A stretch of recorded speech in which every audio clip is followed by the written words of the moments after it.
In the last class, we look at the types of fraud on the basis of the nature of the fraud, then who is actually committing the fraud. In this class, we'll be looking at industry-specific fraud schemes.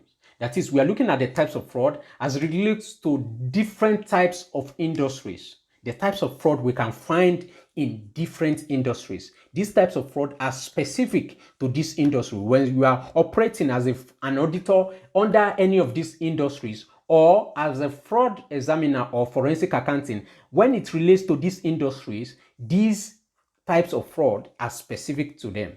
We are just looking at some, not the list is not exhaustive. Financial institution, for instance. When you see financial institution world over, you'll be talking about mortgage loan frauds. That is, we have different types of mortgage loan fraud where they give people mortgage loans and it's just a big scam. It's just a big scam. What am I saying? In some, especially in places like US, they inflate rates, they inflate interest rates. Organizations look at a way to con people out of their money. And again, don't mind you, even the customers too, there is a way they intend to defraud financial institution when it comes to mortgage. We have interest charges manipulation. There is a whole lot of mess about this. There was a case about Innocent and GTB. I think they are still in court or they settled out of court. So where financial institutions manipulate interest rates and charges. Sometimes you get your bank statement and you'll be like, where is these charges? Where are they coming from? Where are these charges coming from? I never made this transaction. Why are you charging me this much? By the time you calculated, there was a consulting job we did for a particular client that took loan from a particular commercial bank in Nigeria. And by the time we looked into the books, over a period of 4 years, the interest, the fictitious, the fraudulent interest accumulated into millions of naira, and we were able to get them to reverse it. We have account balances fraud. There are instances where you will see that the account balances are manipulated. You had this, especially for big companies. You had this before, and you are now having this. By the time, if you are not diligent in doing your reconciliation statements every time, you might have discrepancies, unexplained discrepancies. Employees too in financial institutions engage in account balances fraud sometimes, that they will just steal from a particular account as in transfer. Maybe they've noticed that this particular customer doesn't really withdraw for his money, or he withdraws, the transaction, is just too much that they don't really pay attention. Maybe we have thousands of transactions for instance, all these big e-commerce companies, thousands of transactions on a single day. By the time you do some manipulations, you can actually make away with good money. We have pension fraud under financial institutions. We have pension frauds. Big, massive pension frauds is a problem everywhere in the world, where people organizations mismanage the pension fund under the organization. Pension administrators, we have seen situations where they misinvested, intentionally put the pension fund under them into Ponzi scheme, into schemes that are not supported by the act that's instituted that pension fund. And people end up losing their money and their life pension. We have foreign exchange fraud. It still happens everywhere in the fraud. Foreign exchange manipulation. Even the apex banks in countries do manipulate foreign exchange to it could be some management people just committing the fraud. For instance, now they can decide to give soft landing for their cronies. That is, they sell foreign exchange to a particular company at this rate, and to another company who is their crony at a ridiculous rate. Do you know some people can actually be buying dollar at I'm not talking about a particular government now. So for instance, now you are selling naira or to a dollar at 20 naira, at 400 naira to a dollar, and you are selling the same dollar to a particular company. It's not like there's any policy that surrounds it and all that. Maybe to your own company that you have interest in, as the Apex Bank at 200 naira. Do you know you've given that company huge advantage? That is actually, you don't even need to do business. if you have that advantage, these are fraud.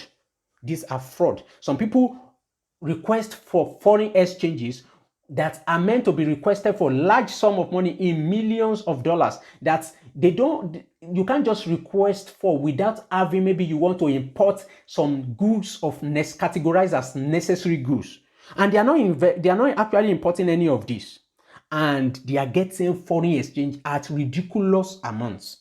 While we are buying on the market at 450, such people are buying at maybe 200 naira or less. You can imagine. These are examples of foreign exchange fraud. Mind you, I'm not talking about any particular government. I'm not insinuating anything. I'm just giving an example and instances. We have investment securities. In investment and security frauds.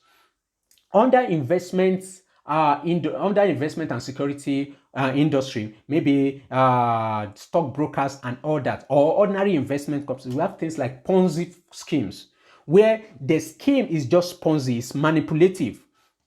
There's no realness to it. When you say a scheme is Ponzi, they are really not investing in anything. They are just collecting money from A, using it to pay B. There are so many investment companies that are actually legally registered, but beneath, they are saying they are doing agriculture. They are not doing any agriculture. They are just collecting money here to pay this. They say they are doing forex. They are not actually doing any forex. They say they are using your money to help you to buy stocks. They are not actually doing this. They are doing something else.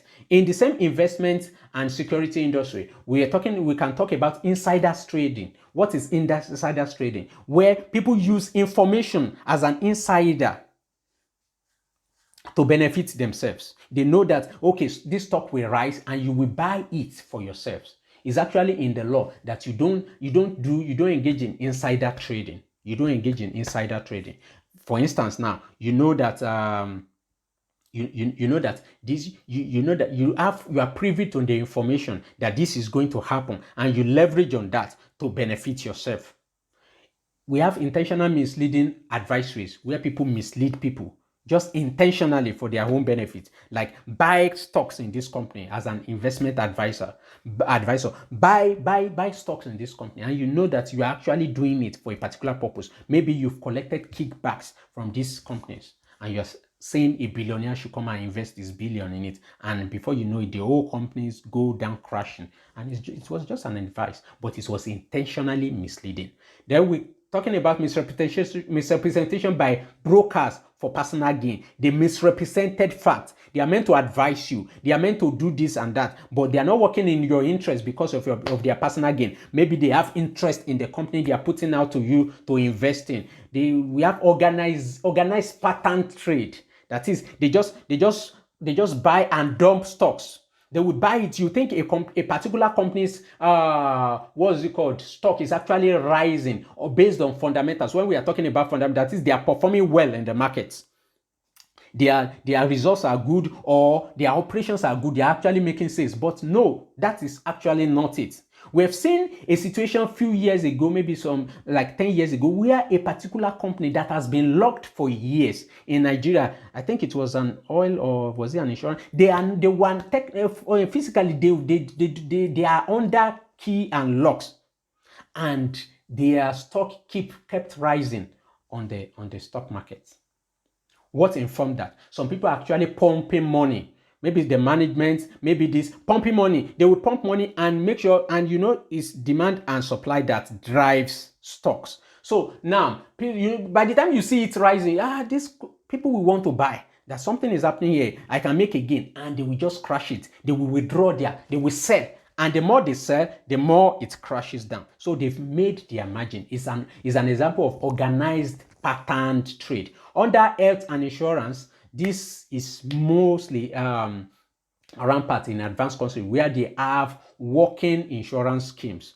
We have force billing. That is, in most of these countries, your health is insured. You pay insurance for your health care, because in most cases, to just go to the hospital and get medical care is actually very expensive in a place like US, for instance. So we have false insurance claims on the part of the consumers, but again, we have false billings. Maybe the particular ailment a particular customer went to treat should have just cost him or her $100. By the time over period, they just pad it here and there, and you see $1,000 and be like, if you are not diligent over years, by the time they take $10 from this, take $20 from this, extra here is coming into millions of dollars. We have misrepresentation of diagnosis. That is because of their personal interest. Now they misrepresent diagnosis. This guy just has an headache. You compile it up with some other things that are not, because the more the disease, the more the gravity of the disease, the more you will be able to bill. We have government, under government institutions, we have procurement fraud, like I explained, under misuse of misappropriation of assets. We have unapproved spending. You see, people will just be, especially in a place like Nigeria, you'll be like, is there no internal control at all? You see a director has spent up to this amount, up to that. Does that mean you can just dip your hand into the government's money and order? Even as an executive secretary or the minister, there should be a limit, or the permanent secretary, because there should be strictly followed approval limit in place. We'll be looking at all those and some case studies as we go on in this course. We'll talk about asset duplication, falsification and conversion. Asset duplication is talking about a situation where you've bought this particular asset, you are still buying it. It's not like we now have the two assets in the company, but you say this same asset we bought last year, you are saying we've not bought it because there are no good books. You are still rebuying it, but meanwhile, the second time you are now buying it is still this former one we bought that you will present as the asset when the auditors come. We have falsification. That is, you didn't even buy it at all, you just falsified receipt, and that asset is somewhere that cannot be located and all that. We have conversion of assets. By the time you look, just as the MD or the executive secretary of a particular organization points to two luxury cars in the company and say, I convert this to mine. Without you just call driver, drive it to my house.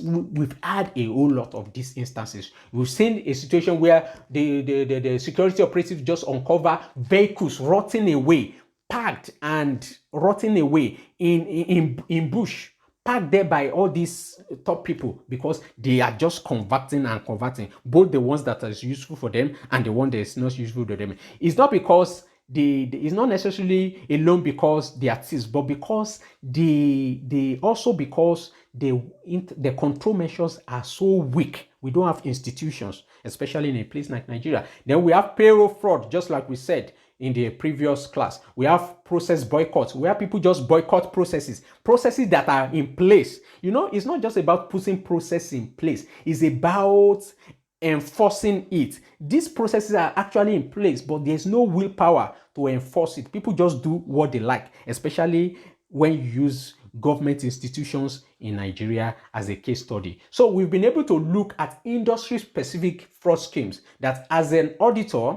as an forensic accountant or fraud examiner, what do? You look into this. When you pattern your thoughts towards that is, you have an expectation of the type of fraud you are looking for, or when you are auditing, what you can find. If you don't have an expectation, you might be walking past a big fraud and you won't even know, because you don't know the pattern, how that industry works, what you are meant to expect, what you are meant to look for. So we've been able to treat so far the different types of fraud, and we've focused on the industry-specific fraud schemes in this class.